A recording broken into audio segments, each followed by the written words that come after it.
Tom Sampson. I'm from Columbia Station, Ohio. And what is this? This is a 1920 Garford truck. Garford. Garford. I've never heard of that until today. Can you tell me a little bit about what Garford was? They started off making bicycle seats, and then they got into making autos and then into trucks. And they started off in Elyria, Ohio. Around what year, vaguely? I'm not sure exactly, but I think like around 1910-ish. And then around 1915, they moved here to Lima, Ohio. And that's where this truck was built, was here in Lima. In 1920. Yep. And both factories still exist, you were telling me, which is pretty cool. I guess the one here in Lima is a guardrail company, and the one in Elyria is Rigid Tool now. All right. So you told me that you were not really looking for a Garford. You'd never even heard of it either when you found this, No, right? I had no idea of them, yeah. I saw it sitting in the flea market at one of the local shows that I go to, and since I'm real close to Elyria, Ohio, I just had to have it. So I had to bring it home with me. Was there a little history write-up or something when you saw it? No, not really, other than the guy told me it was a Garford and that they were built in Elyria, and that's when I looked it up and stuff and started learning about it, and then I just had to have it. Because you like trucks or because it's from Elyria? Because it's from Ohio, Elyria, and I do love old trucks. I have some other old trucks too. And okay, so you had a trucking background already before? yeah, I have a B model Mack that I restored, and then I got like a 41 Chevy pickup truck and Are Model you a truck A. driver? No, You just like them. So it's a 1920. What is the engine and all of that stuff in this truck? The engine was made by Buddha, and it's about a 35 horsepower, 4-cylinder. Crank start still? Yeah, you can crank start it, or this one actually has the option of a starter, which that was an option back in 1920. Fancy option. Electric lights, a starter, pneumatic tires, and an air compressor were all options, and this has got them all on it. And wooden wheels. Yeah. Probably the original wheels would be a safe guess. Yep. Did you have to find new tires? Yeah, I put new tires on the front. They're brand new from Coker Tire. And then the back ones are just some implement tire that I found that just happened to fit. Now you were telling us a little bit about this thing. Yeah, that's a tire pump, and it's got a crank on it, and you just crank it. You stick it on a running board, and then you can air up your tires if you have a flat on your vehicle. That's convenient. But the one that comes with this truck is actually mounted right here on the transmission, and then here's the hose for it. But that was an option in 1920. What kind of condition was it in when you found it? Basically, it was the drivetrain and the cab. The front fenders, the headlights, and the bumper were all missing, and there was no bed on it when I got it. I had thrown a pair of fenders on it, and then actually I found 2 owners back. I found out who owned it, and the original parts were still in the barn. So I got a hold of her grandson. He went and looked in the barn, he found them, and then they gave them to me. Wow! So it's got the original fenders, headlights, and bumper now. All because of tracking down the past owner. Yeah, someone took them off and put them on the shelf, and he had passed away, and his wife sold the truck and didn't know it had those parts with it. I was going to say, otherwise, it probably would have been impossible to find that logo, right? Yeah.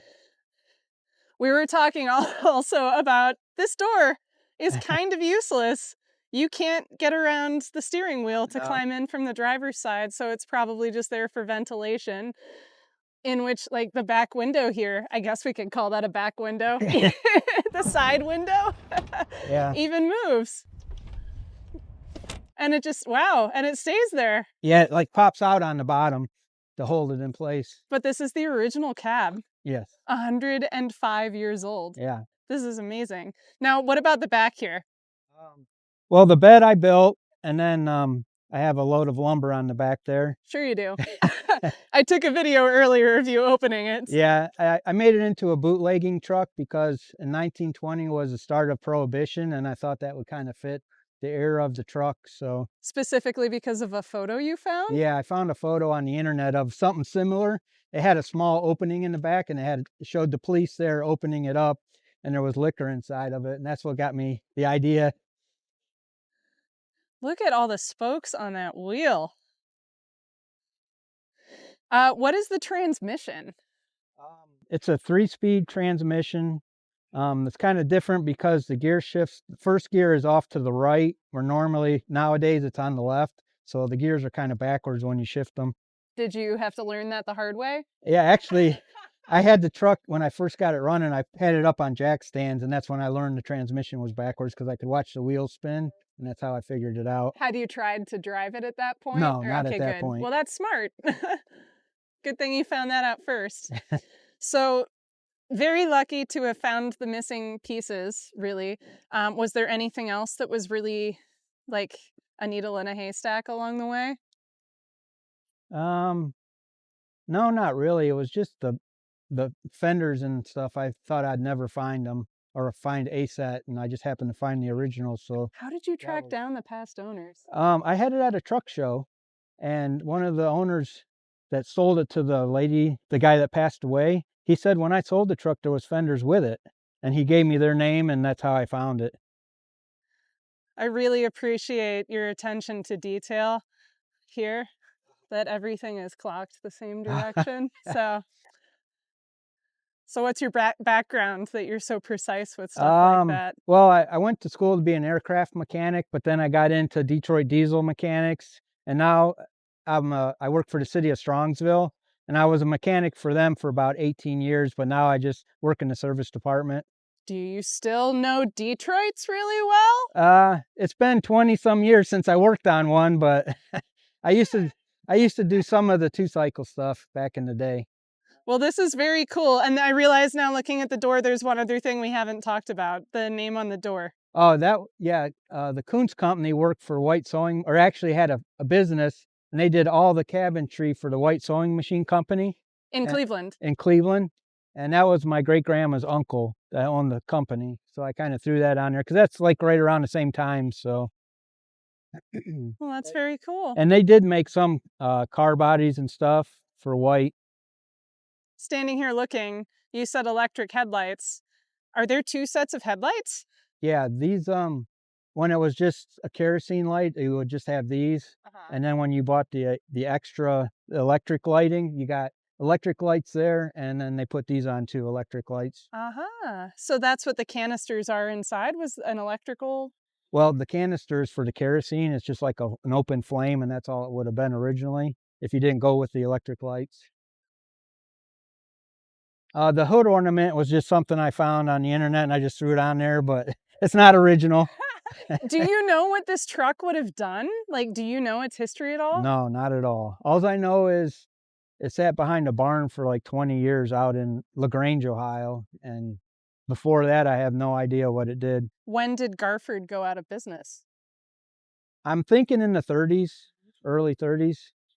But they probably didn't produce a ton of trucks.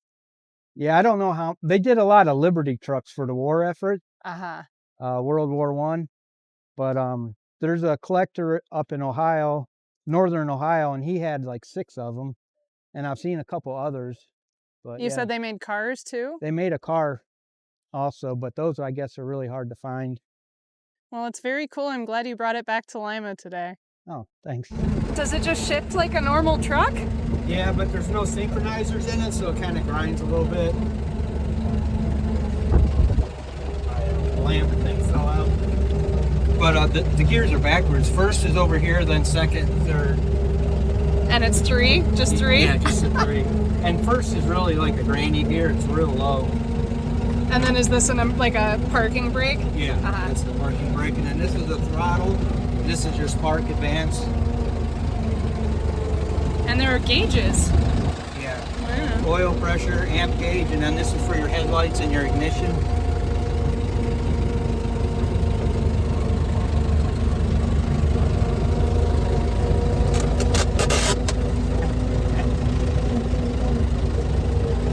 I don't know if you want to go more or... I don't care. This is just really cool. And it smells like an old truck, so... I suppose I could go down the road and maybe turn around. Oh, geez. You don't have to.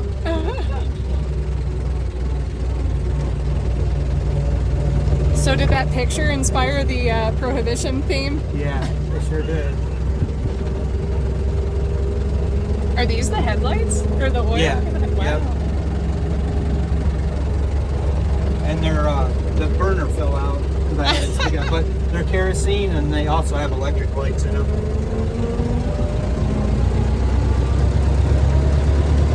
See, that's a bullet hole from a Tommy gun.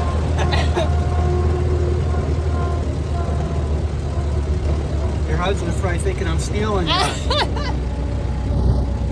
We won't get too far too fast. He's gonna say thank you.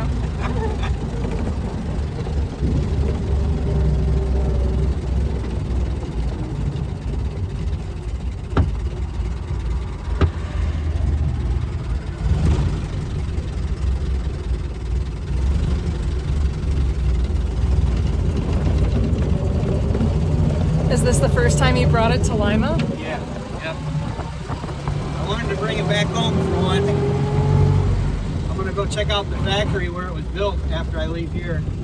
It's still standing? Yeah, I guess it's the guardrail company out here.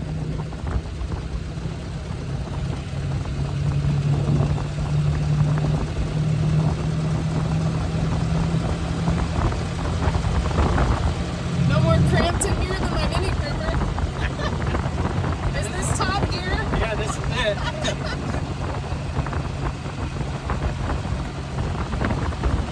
I'd like to know how it got to Elyria, Ohio. That'd be a long drive. When did it end up there? I don't know. I don't have any history on it.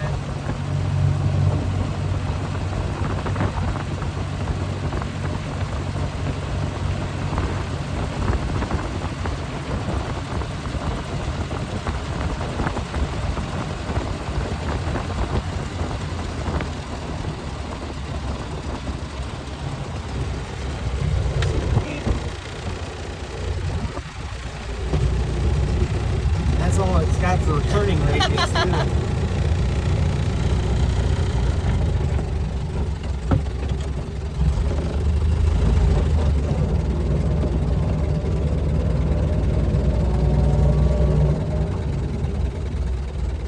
So you have to adjust the levers on the wheel here while you're driving? This you could kind of just use like the cruise control, set it wherever you want, and then this, yeah, you're supposed to retard it when you start it, and then you just pretty much advance it and leave it there when you're driving.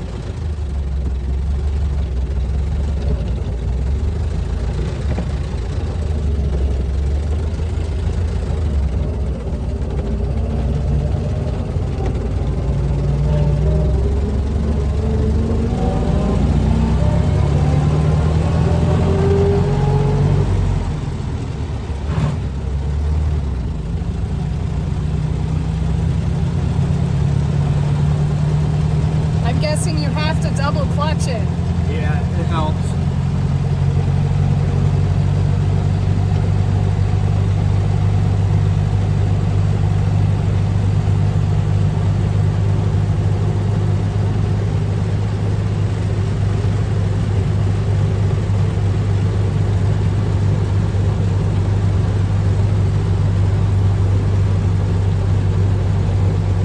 How did you even learn that this kind of truck existed? Actually, I didn't know about Garford until I found this one. It was in a flea market up at a local show that I go to, and I saw it and I just had to have it.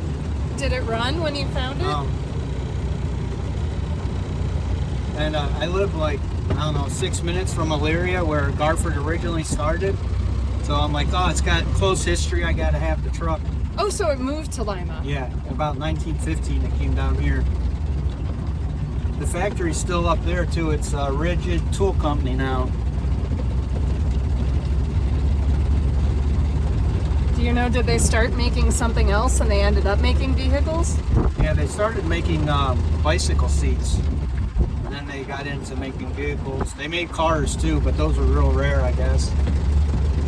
I'm guessing these are pretty rare too. Yeah. And the horn on here even says Garford on it. Wow. Well, thank you. Oh, you're welcome.